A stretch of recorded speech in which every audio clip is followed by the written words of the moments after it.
From Chesapeake, Virginia, the Lighthouse 100.1 presents Sports Scene. Sports Scene features local, regional, and nationally acclaimed guests and excellent interviews. Follow Sports Scene on Twitter at Greg Bick. Now here is Greg Bicouvaris. Sports Scene presented by Hampton Roads OnlineMall.com. Greg Bicouvaris along with Colleen and Frady. Welcome, Frady. Sports Scene Saturday on the radio at 10 a.m. to 11 on 100.1 FM, 96.9 FM, primarily heard on the South Side, 1270 AM, tunein.com. Type in WPMH in the search bar. Tell your friends about Sports Scene. Twitter at Greg Bick, that's GREGBIC. The same on YouTube, GREGBIC. Subscribe.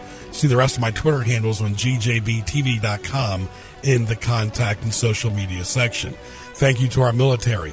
Guest lineup presented by gjbtv.com. Our featured guest is Jim Ducibella.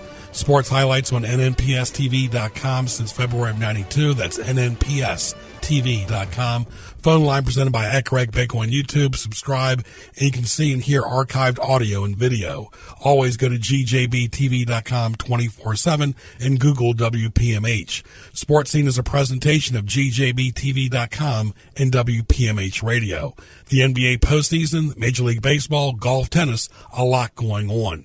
Great interviews, excellent guests, business segments, highlights, commentary. What teased me off? Thank you for listening to Sports Scene. We love our regulars and tourists who listen online and on the radio. Stay tuned.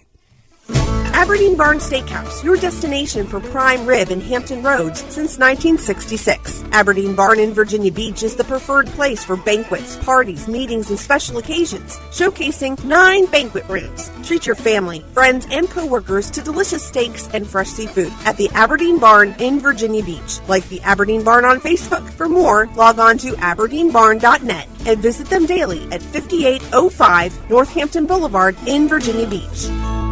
Interact with Sports Scene on Twitter at Greg Bick. Email bicogb@hotmail.com. Now back to Greg Bicouvaris in the Hampton Roads OnlineMall.com studios. And welcome back to Sports Scene. Greg Bicouvaris, glad you're with us. Our featured guest right here on our show is Jim Ducibella from the Virginia Sports Hall of Fame, also Hampton Roads Sports Media Hall of Fame recipients. Over the years, of course, Virginia pilot, longtime columnist, retired, also worked at William & Mary. Jim, how are you? Great, Greg. How are you? Very good, my friend. Let's get right into it with the draft coming up, the Washington Commanders. A lot going on, but first of all, let's start off the show with remembering Dwayne Haskins. Very sad what happened. Did not have a wonderful career, but here's the thing. The kid died at 24 years old. It doesn't matter what sport he played. People need to have empathy for a man that lost his life basically on the interstate. Yeah, I agree. I think the way some members of the media handled it was awful. And it was encouraging in a sense to see a couple of retractions by those people. And by the same token, you have to question their sincerity and wonder if they didn't retract their original statements because they were worried about their image or whether somebody above them said, you need to correct this. Nonetheless, it is tragic. I see today that he had run out of gas and was walking, trying to get to a gas station, I guess off of one of the exits when he was hit, and his wife was called 911 and was explaining the situation to them. And when she hadn't heard back from him, they told her about as gently as there could be that someone had been struck on the interstate, and they were ascertaining the identity, and if it was Dwayne Haskins, they would get back to her, which unfortunately turned out to be the case. And we all can relate to mishaps on the interstate and the road. We've all run out of gas. It happens, but let's just leave it on this note. May his memory be eternal. Yeah. The draft coming up, your thoughts on the draft? It doesn't seem like there's a whole lot of big names out there, but there are going to be ways that you can improve your team by the draft. Yeah, they keep saying it's a very, very deep draft other than the quarterback position. And just doing a little bit of research, I can certainly see where people would come to that conclusion. As far as the Commanders are concerned, I guess they've eliminated the need to draft a quarterback up high with the acquisition of Carson Wentz, but everybody seems to be focused on the safety from Notre Dame, Kyle Hamilton, thinking that he will fall to number 11 because of his relative lack of speed. I'm not sure I agree with that. From what I see, the guy is a fabulous game-changing type of player, and I don't think you have to look too far back than Micah Parsons last year from Penn State, who fell in the draft all the way down to Dallas, and look at the impact that he had. He was not only the Rookie of the Year or Defensive Rookie of the Year, he was the catalyst for that entire defense, and when he played well, the Cowboys' defense played well. And so I think there's a correlation that can be made there. I think if he's available, Washington would be foolish not to pick him, particularly after cutting Landon Collins during the offseason, and the fact that they play more 3 safeties than 4 threes. Yeah, Washington went 7-10 each the last 2 seasons, including the postseason during the 2020 season, in which Heineke, of course, led them against Tampa Bay in a loss. But you're always trying to improve yourself, like Jim said, with the draft. But they have to a lot more areas they need to improve in as far as, what are they going to do as far as a consistent running back, a receiver. There's a lot of issues there on the table. And I think that happens when you lose a lot, Jim. And really, when you have losing records, everybody's open for, some type of question. Yeah, they need to do something about the right side of the offensive line, whether that's depending on where they're going to play Sam Cosmi. If they play him at guard, then they need a tackle. If they play him at tackle, then they need a guard. And they started him at tackle last year before he got hurt. I still consider him a rookie, frankly, because of the relative lack of playing time that he received before being hurt. So that calls into question if you draft a person who can play right tackle or right guard, then the entire side of your right side of your line is comprised of rookies. Is that really what you want? And so I think that, they're going to have to either advance from within the roster or go out after the post-draft free agent period and pick up another player. They want a middle linebacker. They need a middle linebacker. That's been a point of weakness. They talk about portraying Cole Holcomb, who was an outside linebacker, in the middle, said that he played pretty well. Well, that leaves a gap on the outside then. I'm not sold on Jamin Davis, last year's first-round pick, as an outside linebacker. I didn't think he did all that much to warrant any sort of a claim or any sort of security at that position. And, of course, they need a wideout.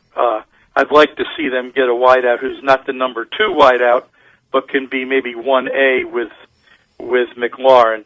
And supposedly there are plenty of those guys out there. That it's a very deep wide receiver class. Talking to Jim Ducibella, Greg Bicouvaris, glad you're with us on Sports Scene, archived all over social media on WPMH Radio every Saturday from 10 to 11. Of course, encore editions follow each Saturday. Also, tunein.com by typing WPMH in the search bar from Saturday from 10 to 11. We'll talk in about 3 parts with Jim about various topics, including his thoughts on college sports and spring sports, as well as William and Mary and what their future is as far as athletics. Our good friends at CP Shuckers, Locals Tradition on Shore Drive, Pacific Avenue. Delicious food, great appetizers, steak bites, sandwiches, great specials, all the games on TV, the NBA postseason, NHL, of course, baseball going on. Go by and see Matt, Mark, Chef Leon. CP Shuckers, great website. Also like them on Facebook, right there in Virginia Beach with 2 locations. Also, Jim, you talk about Snyder. I remember, I worked for Red Zebra's company that he owned from 7 to 13 in Virginia Beach. You did some shows there as well. Also, he owned stations in D.C. and Richmond. So he's done a lot positive. But I'll say this before we start the criticism of him. Not many guys in their 30s or gals own billionaire-type company professional sports teams. In the late 90s, he was in his early 30s. Most men, a lot of us don't even mature till we're 45 years old. So I will give him a pass on being impatient if that's the worst thing. But boy, oh boy, Jim, you covered the team for a long time. Jack Kent Cooke had his issues, but it seems like Snyder, who's a very private country club type person, is getting in the news, in the media, and he's never liked to do interviews or nothing like that. It seems like he's being talked about, but at the same time, the more time goes by, it seems like people are not talking about it. So it's kind of a double standard. Well, the team in general is definitely on the back burner of all the media. Every mock draft you see ends at number 10, or most of the mock drafts end at number 10. I was listening to a radio station the other day, and they were literally talking about just about every team in the league except Washington, and it almost seemed deliberate to me.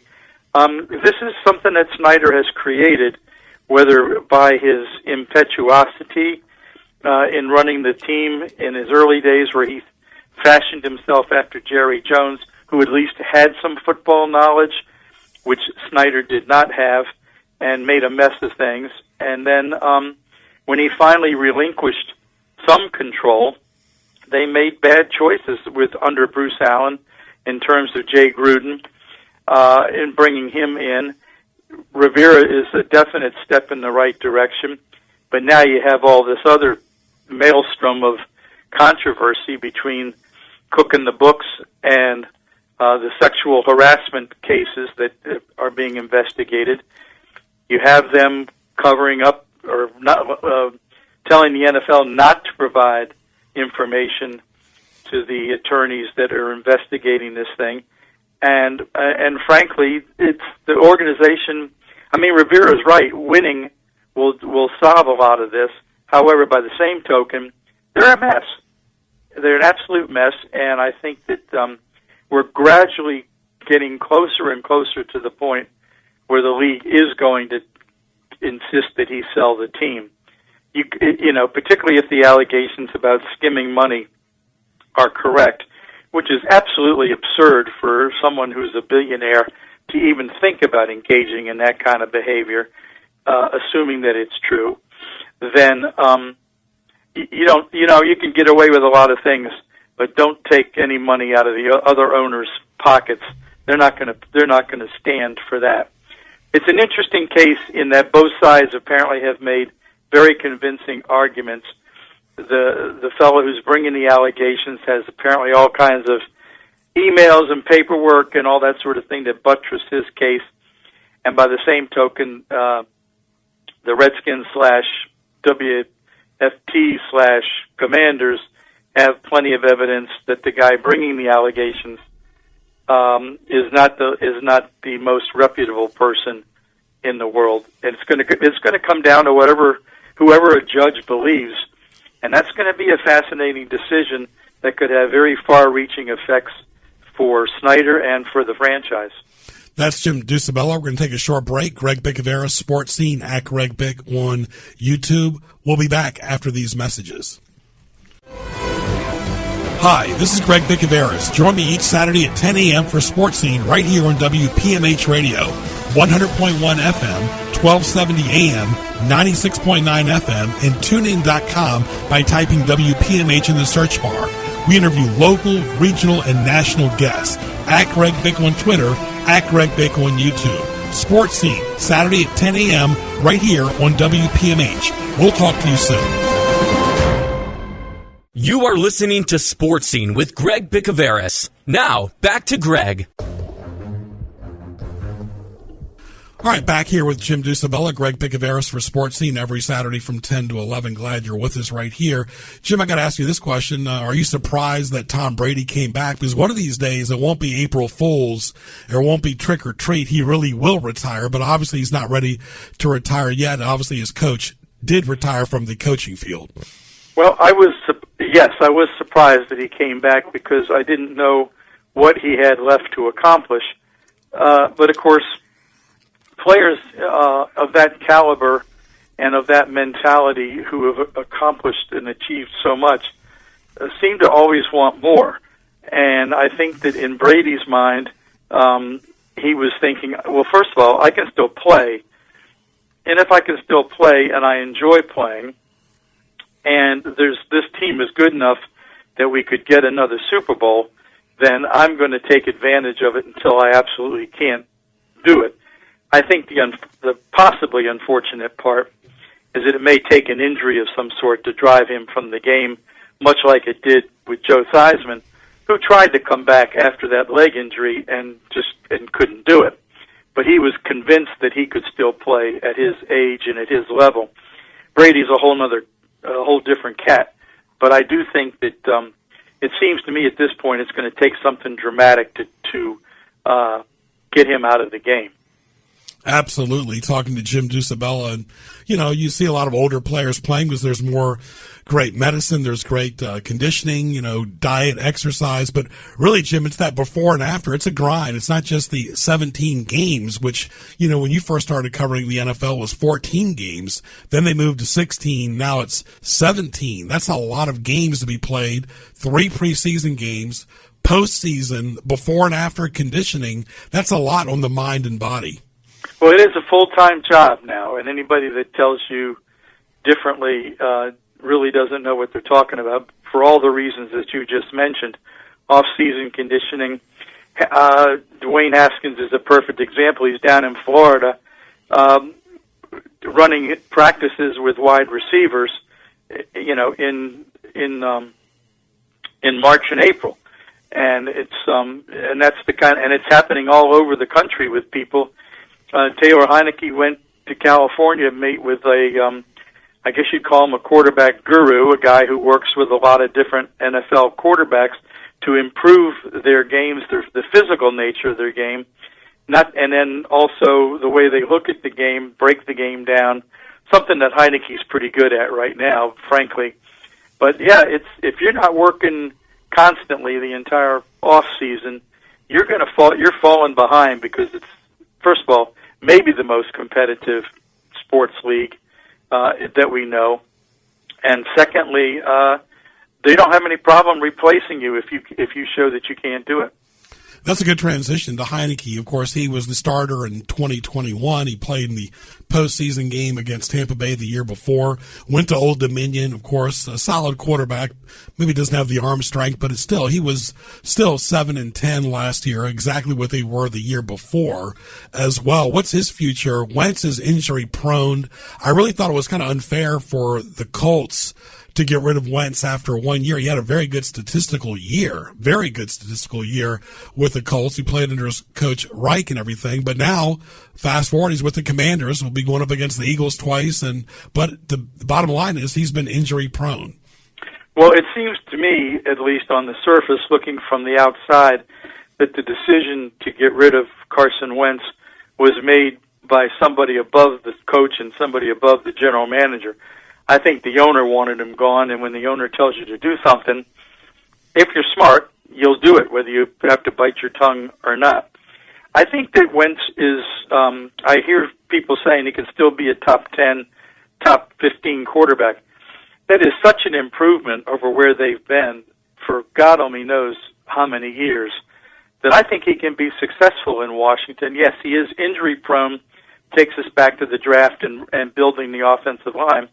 But I also think Heineke in the short term, proved himself to be more than a capable backup, and should something happen to Wentz, either injury or lack of production, Heineke could step in and be more than passable, more than serviceable to do what Rivera wants them to do.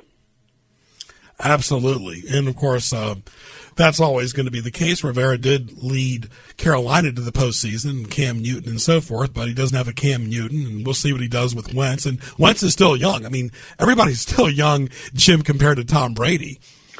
Yeah, well, that's the truth. And according to some of the things I see and some of the people I talk to, Wentz and Scott Turner have much the same relationship as Heineke and Scott Turner have. Turner, of course, being the offensive coordinator for the team. And if they'll design an offense that plays to his strength. He throws a lot to the tight end.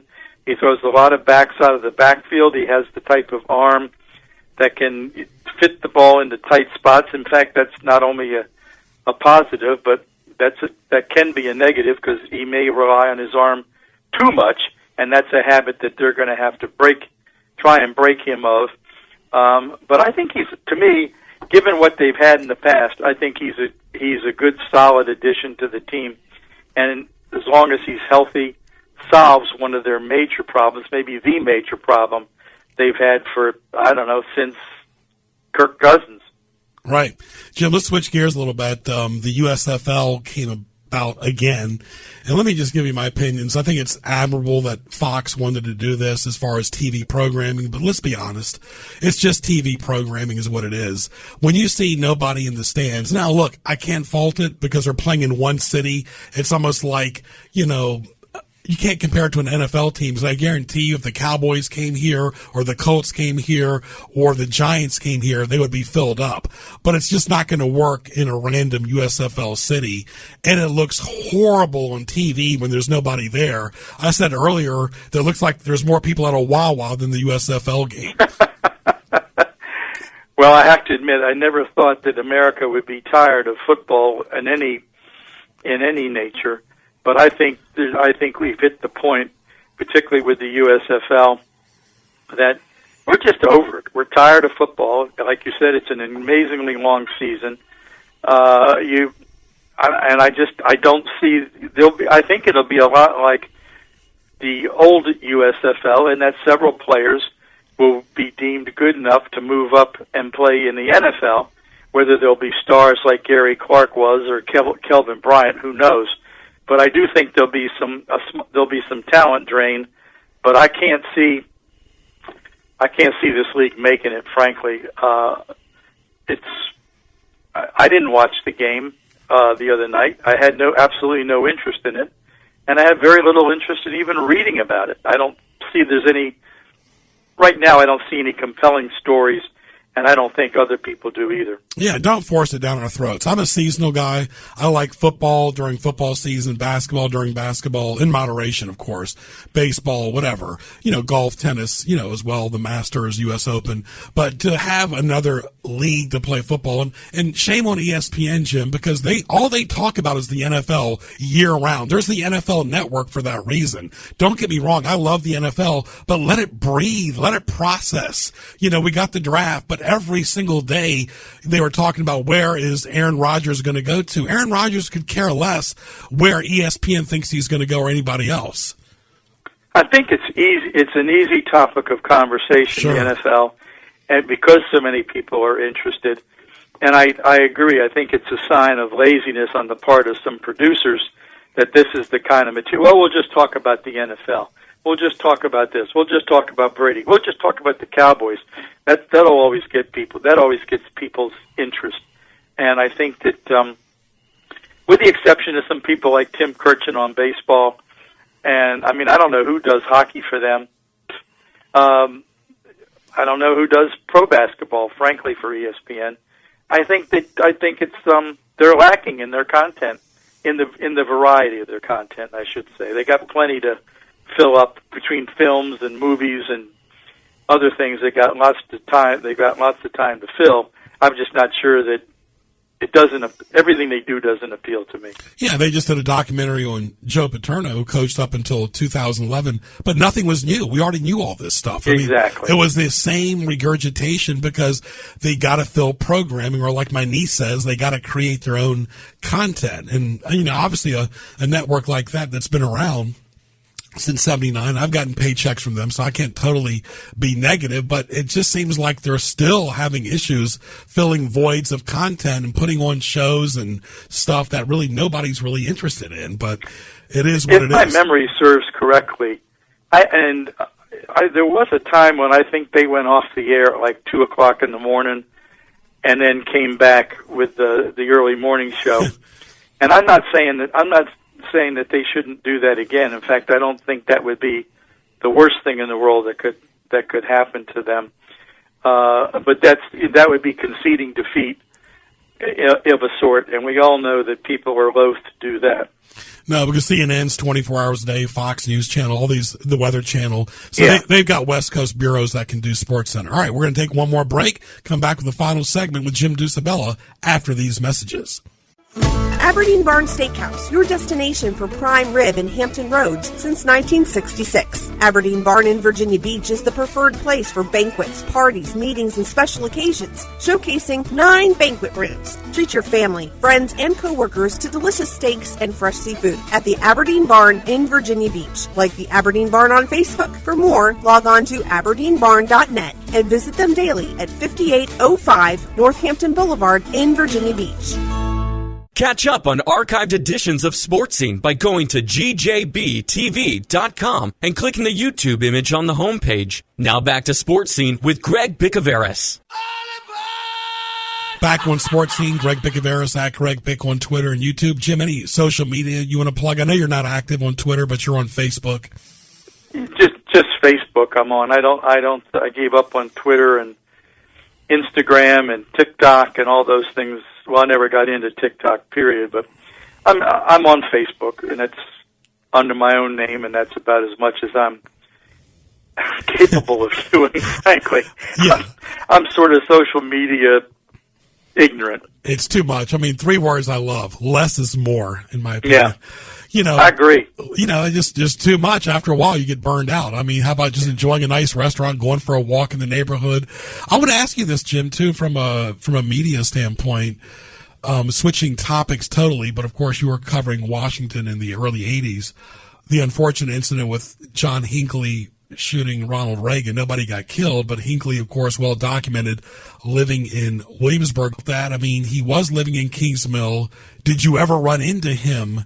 And what are your thoughts about that? Well, no, I never ran into him. America's in love with celebrity, whether you're a celebrity because you've done something good or you've done something awful. I would hope to think that he had been vetted and treated enough to the point where he could function more normally in today's society. Like I said, we're in love with celebrity. It doesn't matter, good, bad, or indifferent. And this is his latest 15 minutes of fame. Be fascinated to see how well the book sells. I won't buy it, but I think that there's enough people out there who, again, just enamored with celebrity that they'll buy it, and best of luck to them. Yeah, it says right here, John Hinckley Jr. is planning a redemption tour. And of course about his music and so forth. So that's okay. Who's going to want to read that? I have no idea. Yeah, me neither. I'm not interested. Just hope he doesn't bother anybody else. Let me ask you this: do you ever think there would be a day, Jim, where the pro sports is so big that college football, yes, UVA, Tech, and of course Old Dominion, Wayne Mary, but the average person, Jim, knew who George Welsh and Frank Beamer were? If you ask 50 random Virginians right now, walking on the Duke of Gloucester Street, what is the full name of the coach of Virginia, Virginia Tech, and even Wayne and Mary and Old Dominion, I guarantee you'll be a lot of, I don't know. I mean, not many people know that Tony Elliott, the name, is the coach of Virginia. Brent Pry's the coach of Virginia Tech. Mike London's, been coach at Richmond and Virginia before. He's a little bit more well-known. And, of course, the Old Dominion coach. None of these are household names. Yeah, I would think that London of the 4 would be the most recognizable and the most identifiable. The college sports, it's amazing with the sudden retirement of Jay Wright at Villanova. To me, college sports has been as much about the coaches and coaching stars like Nick Saban at Alabama than even the players. As you say, there's no great players. There's no Desmond Howard, for example, who was electric when he was at Michigan. And certainly there's no O.J. or Gale Sayers or players of that ilk. I think you're right. I think that as these older names retire, and there's been a lot of losses here in the last year or so, it's going to be, the public is going to have a re-identification program, I guess you would say, which will come over several years before people become household names again. Bill Self is, amazingly, is maybe the dean of college basketball coaches right now. And I guarantee, I think if he went on Duke of Gloucester Street, like you say, and said, who's the Kansas basketball coach? at least 75% of the people wouldn't know the answer. Yeah, Bill Self could walk on the Duke of Gloucester Street right now and probably would not be bothered at all by anybody. No, he wouldn't be recognized. Yeah, I mean, a couple people, junkies would, right. But the average Joe, nah. Yep. And college sports was, at one time, with Paterno, Woody Hayes, Bear Bryant. Of course, you got Nick Saban, you got a few others like that, but still, it's always been about the coaches, Dean Smith, Coach K. Your thoughts on Coach K's retirement, by the way? Well, I thought he had a magnificent career, clearly, and that's stating the obvious. And I'm glad that he walked away. To me, he did it right. He had a successor on the staff. He was named early in the process. Krzyzewski, I think, coached a hell of a season and got them obviously very, very close to another championship game. And I think that, it's one of the most important things, and the Jay Wright thing will prove that to you. It's important to know when to get out. And so many people in that profession don't know when to get out. And they're not comfortable in civilian life, if you will, quote unquote. And I think Krzyzewski is more than comfortable in that circumstance. And what's left to accomplish? Yeah, and I'll say this because, I've worked a lot of Duke games over the years, but I'll say this about the late Bill Foster, who was the coach of Duke before Coach K. He did lead them to a Final Four and a championship game against Kentucky, and Coach K had a lot of those Duke players early on, but he definitely evolved as time went on as one of the elite coaches in the world with the, of course, the Olympics too. But Duke had a good coach too before Coach K, Coach Foster. But of course, Coach K was going against Dean Smith and Lefty and both Bill Fosters, the Foster at Clemson and the Foster, who then went on to South Carolina after Duke. So yeah. Terry Holland, Coach K really evolved in decades, and that was the thing. It's, people get tired, physically and mentally burn out, and Coach K did. He got physically and mentally burnt out in the mid-'90s. He said it. But then you look at Paterno, and it goes back to the saying, all those that have power, Jim, are afraid to lose it. Paterno was there from 50 to 65 as an assistant. 16 years as a full-time career, and then, of course, he coached another 46 years as head coach. Is it that they have this power, they don't want to lose it? Is that what it is? Yeah, and I think the hunger to do something out of the ordinary in your profession, as in winning national championships, or at least being on the very verge of winning a national championship. I think these folks are highly, highly motivated in ways that perhaps we don't understand. I couldn't do 46 years at anything, let alone in one particular sport, and particularly a grind as college football and basketball have become. The other thing Krzyzewski did, I think, very well, is he managed the one and done. It's amazing that the number of players that came in and out of that program and stayed only a year.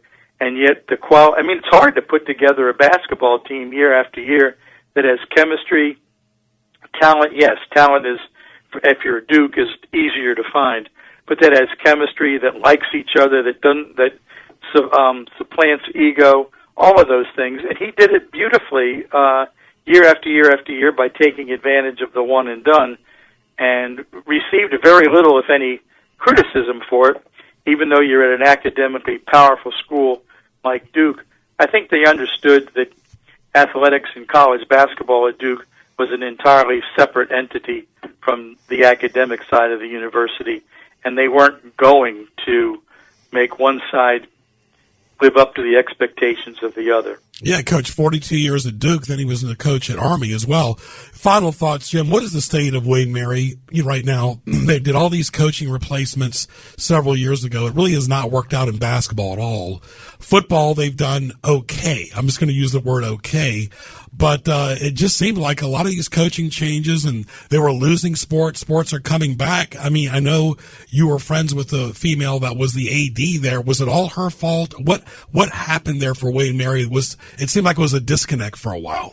Well, I think at the in my opinion, in the institution entirely, there's been a lack of effective oversight in a lot of different departments.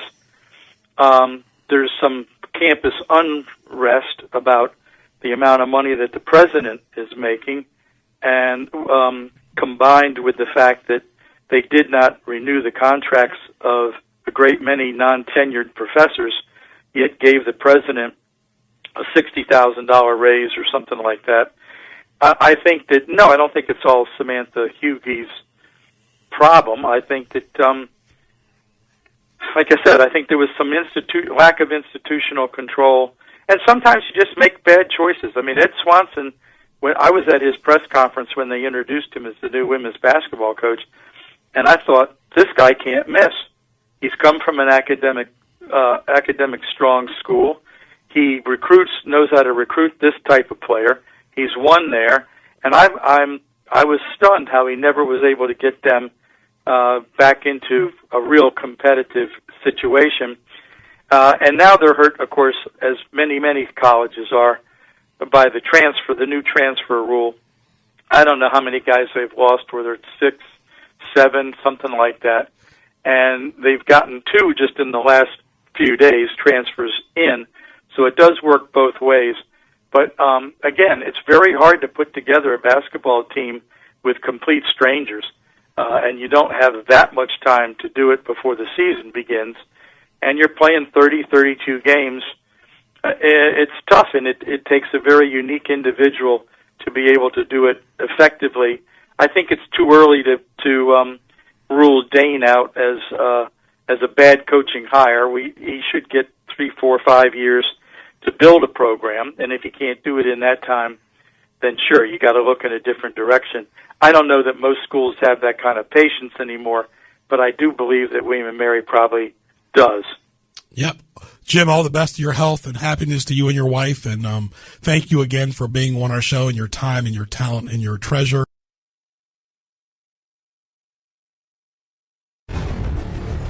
It's now time for Greg's Highlights, presented by HamptonRoadsOnlineMall.com. All right, highlights, GJBTV.com, HRSMHOF.com, HamptonRoadsOnlineMall.com, GJBTV.com. Click the YouTube link on the homepage for archived audio and video. Question of the day to our esteemed producer and general manager, Colleen. Colleen, what are some of the vegetables you are not fond of? Well, I'm not overly picky, but a couple of the vegetables that I would prefer not to see on my plate would be asparagus and peas by themselves.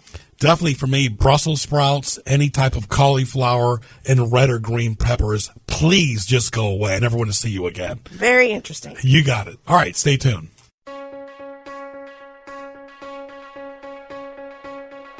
What Tees You Off? Presented by HamptonRoadsOnlineMall.com. All right, what tees me off? Always a fun segment right here on Sports Scene. At Greg Bacon on Twitter, at Greg Bacon on YouTube. Here with Colleen. Colleen, this is what tees me off. This is more in me, but binge eating on desserts. When I've stayed away and then I go back to desserts, I can eat 8 or 9 pieces of candy, several pieces of cake, and just a lot of desserts at once. That's a lot of sweets all at one time, for sure. It really is. I mean, I'm a sweet tooth, but yeah, a little bit goes a long way. It sure does. All right. People using dogs as an excuse when they know they should be on a leash when not on property. Meaning, if they're on your property, be on a leash at least. Or at a baseball field where kids play baseball, shouldn't be a wild dog park. Not running free. I know even my daughter gets a little scared of dogs and stuff like that, running free and wild, so you want to keep them under control. These startup pro leagues that try to compete against baseball, let's say like the USFL, you know, you watch the games, there's literally nobody in attendance. There's more people at a Wawa than at a football game. It's really kind of sad to see it because TV doesn't lie. When there's nobody sitting in the stands, it comes across as like nobody cares. It's hard to fake that, but remember back in COVID where they used to have the cardboard people. Maybe they need to go and do that for the cardboard cutouts. We're in the spring here. This is never fun. Cutting grass or pulling weeds. Oh, well, I don't like to do that anyway with my allergies and everything, but no, it's not fun. You know, we use chicken a lot for a lot of dishes. I'm talking everything from casserole to grilled chicken to broiled chicken to baked chicken to fried chicken. But what is not cut up properly is grilled chicken, and you can see parts of the fat or taste some of the particles or cartilage. It is disgusting. Apparently you've been out to a chicken restaurant recently. But no, yeah, I get what you're saying. Actually, a seafood place that sells chicken.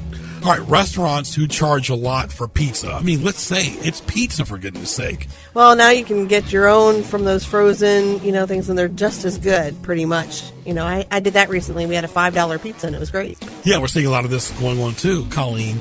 Price gouging of a lot of types. Oh, of course. They have to either increase the price on you or add in service fees or that kind of thing, or the opposite, where they'll make your serving smaller to make up for the cost. Exactly. You're seeing that, too. Very methodical about it. Forgetting things when you go out, let's say you go shopping and you have a list, but sometimes you forget the list and then you're just buying randomly. Oh, yeah. Then you forget everything. What was on my list? I can't remember. Yes, that's true. And you get home and you really needed that particular item. That's not good. Doing a favor and then realizing it is too much work involved. Oh, be careful what you say yes to. Exactly. All right, that's what teased me off. Aberdeen Barn Steakhouse, your destination for prime rib in Hampton Roads since 1966. Aberdeen Barn in Virginia Beach is the preferred place for banquets, parties, meetings, and special occasions, showcasing 9 banquet rooms. Treat your family, friends, and coworkers to delicious steaks and fresh seafood at the Aberdeen Barn in Virginia Beach. Like the Aberdeen Barn on Facebook. For more, log on to aberdeenbarn.net and visit them daily at 5805 Northampton Boulevard in Virginia Beach. You are listening to Sports Scene with Greg Bicouvaris. Now, back to Greg. And welcome back to Sports Scene. Always a pleasure to talk to our monthly featured guest, George McClain from the Marksman, talking about firearms and what's going on in the world. George, how are you, my friend? I'm doing well, Greg. How about yourself? Very good, very good. Let's start off with Ukraine. I mean, it's unbelievable. You talk about firearms, how a country like that is just being bombarded by a big bully like Russia, first of all. Yeah. I mean, it's, I think everyone could see that coming for quite a while. Yeah, the big question is, where does he go, from here, and how do we prevent the same thing from happening? And so that gets right back into the Second Amendment and why it exists to start with, and of course it's to prevent stuff like that and to prevent your own government from misdeeds. Although I think that's kind of been taken away from us these days. The Marksman is located at Industrial Park Drive in Newport News. The phone number is 872-4130. The Marksman is a shooting range in Newport News and great place for firearms and accessories as well. And George, switching the gears, a lot of mass shootings have been going on. Recently there was one in New York. But the thing is, the moron that did the shooting, and luckily he was caught, did some type of gas explosion and deterrent. But he also made it better for the people in the subway because the smoke gave them a chance to escape. These criminals sometimes aren't always thinking, but the bottom line is it just shows you what we talk about all the time, whether you're in your car, your home, your boat, or on foot as a pedestrian, you never know where violence is going to happen. Well, that's right. And the biggest or most, I guess, important advice to folks is to be cognizant of what's going on around you. You've got that 30-foot area that you need to be aware of what's happening. And we tend to get too complacent. We have, because we haven't had issues like that when I was growing up. Anyway, I mean, I'm an old guy now, and I remember when growing up in West Virginia, no one locked their doors, whether it be your house door or your car door. Nothing bad ever happened. And, those days are gone, and you just have to, be aware and be prepared to, take care of yourself, your family, your property. Although, having said that, let me just backtrack a little bit. And in the state of Virginia, you cannot use deadly force or threaten to use deadly force in the protection of personal property. So, we obviously want to protect our property, but you cannot use deadly force in doing that. So I'm sure that will generate a lot of questions. But that's the law in Virginia, the way it stands. Yeah, and also too, the biggest difference now is a lot of us have got cameras everywhere. I know you've documented that here on Sports Scene. We've all got cameras. And I saw recently on a Facebook page where some criminal was pretending like he was hurt, fell down on the doorsteps. The Ring doorbell picked it up, and the person goes from afar, "How can I help you?" Scared him to death, and he ran. So you don't know it's not just people trying to steal a package. There are people with bad intent, daytime or nighttime, and these cameras are very good at picking them up and being a deterrent. Absolutely. And, it's relatively speaking, it's cheap insurance, Yeah. So, if that's the only camera you have, get one on your doorbell. I've got, several around my house. I think most people, once they see the benefits of even having one on the doorbell, they'll do the same thing and go out and place them, strategically around their property, so they can kind of keep an eye on things. Or, better yet, see what has happened when you're not there to keep your physical eye out on what's going on. You can go back and take a look and see what's happened while you were gone. Yeah, they give you alerts all the time as well. So the bottom line is, folks, is George and I always talk about be safe at home or on the road, no matter where you're at. And, of course, a lot of things you can't control, but you can control some of your cameras, too, as well. A lot of hunters, too, George, they'll use these portable cameras to track game as well. I guess you could do that around your house if you wanted to. Yeah, you can do anything like that. It's motion-based. So it's not recording necessarily 24/7. I'm sure there's a setting on some of those where it will do that, but unless you have an inexhaustible power source, if you're on a battery, the battery's going to wear down pretty quickly. So most of them have a sensor for motion detecting, and when it detects motion, then it turns the camera on. And so you can do that around your property. And I've got some my house that it's activated during hours where no one should be traipsing around on the property.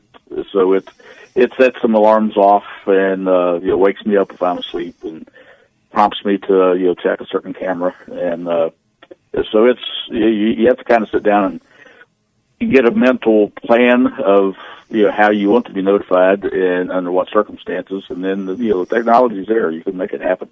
And it's just putting that first and foremost out there to protect yourself and your family. Absolutely. Our good friends at Outback Steakhouse make this interview possible with George right there in Kentsville, 1255 Fordham Drive. Go by and see Mike and the friendly staff. Get a great steak. Mother's Day's coming up as well. Burgers, salads, appetizers. We all got to eat. Pasta, chicken, ribs, whatever you like. Something for everyone. Great adult beverages, too. Dine in, carry out. Open 7 days a week. Enjoy the holidays and every day right there at Outback Steakhouse. I'm not talking about Christmas. I'm talking Mother's Day and whatever else is coming up, Father's Day as well. George, what's in stock at the Marksman as far as inventory right now? Well, things are hanging in there pretty good. The inventory changes, daily, depending on what we're selling versus what we have coming in. But it's becoming slowly more available. I know I've said that over the past couple of months, but that available slowly is incremental. So slowly is still slow. It's not like we can just order anything that we want and get it in the next day. But it is improving, and the ammo availability is improving. So hopefully, before too long, we're going to get right back to where we were before all this, crazy stuff started. We have our fingers crossed for that anyway. But until that happens, we still get a good supply of name brand firearms. Most calibers. Some of the 380s had been in the past a little hard to come by, but we're now getting some of those and getting 380 ammunition. Not an oversupply, but enough to where if you come in and purchase a firearm, at least you have an opportunity to buy a couple of boxes of ammo to go with it. Very nice. Talking to George McClain, the owner of the Marksman Firearms Training Center and Indoor Shooting Range. How about the range as far as reservations? You can make reservations or not. We no longer require that. You can just walk in. But if you want to call and make a reservation, you can certainly do that. Don't forget, folks, go to YouTube, type in George McClain for archived audio shows right here. Just type in George McClain, space it, of course, go to YouTube. That's the great thing about YouTube is everything is archived as well. George, you talk about the future of some of these firearms and how things are evolving and people are protecting themselves. Is it with the smaller Glocks, or what is it that you're seeing more of a need of? Well, it depends a lot on if you're going to be carrying the firearm for self-defense. Typically, if you're going to carry the firearm on you, you want something that obviously is concealable, but still large enough to get the job done if needed. For just home protection where you're not going to be carrying the firearm, now you could have a larger firearm that you're going to keep in the house, but have readily available, versus one that you're going to try to hide on your body. And so we're seeing both. You got some mid-sized firearms like a Glock 19. That's a full-size Glock 9mm is 17. The 19 is a little smaller than the 17, and is a little more a little easier to hide or conceal on your body. And then they got a lot of the new ones. The 42s and 43s are a whole lot smaller yet. So it just really depends on what your need is. But we're seeing both. It's probably as many mid-size as the compacts.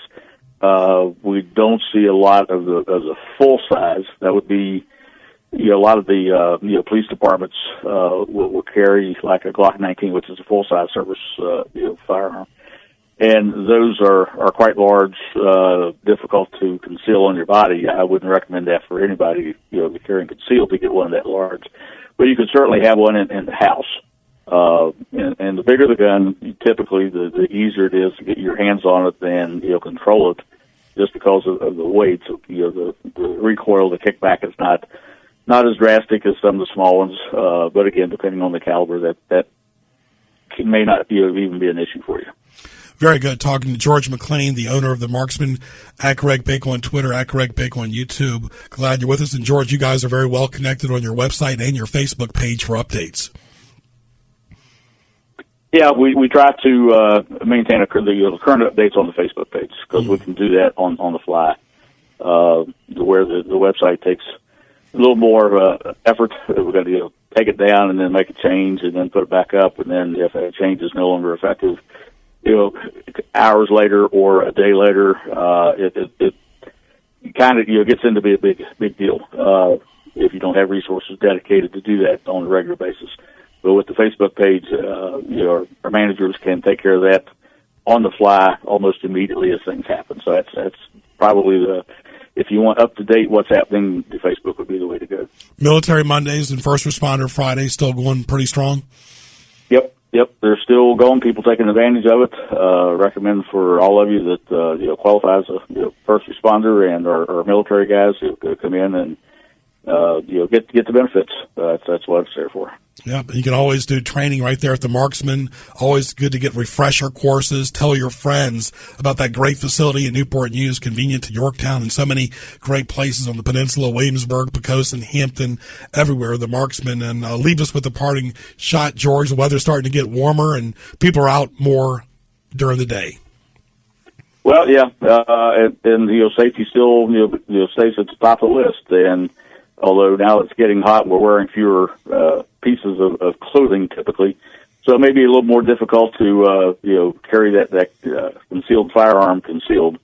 But we need to think ahead about what we're doing and the possibilities of what could happen when we're out, and just make sure that we're prepared to protect ourselves. Yeah, I want to say this too. I do a lot of walking, and I'm live on the peninsula. I'll just leave it at that. But I've done a lot of walking around Yorktown, and notice with the weather being warmer, I said, what was that in the woods? And you see things when you walk in the woods that sometimes you want to look the other way, but there are snakes out this time of the year.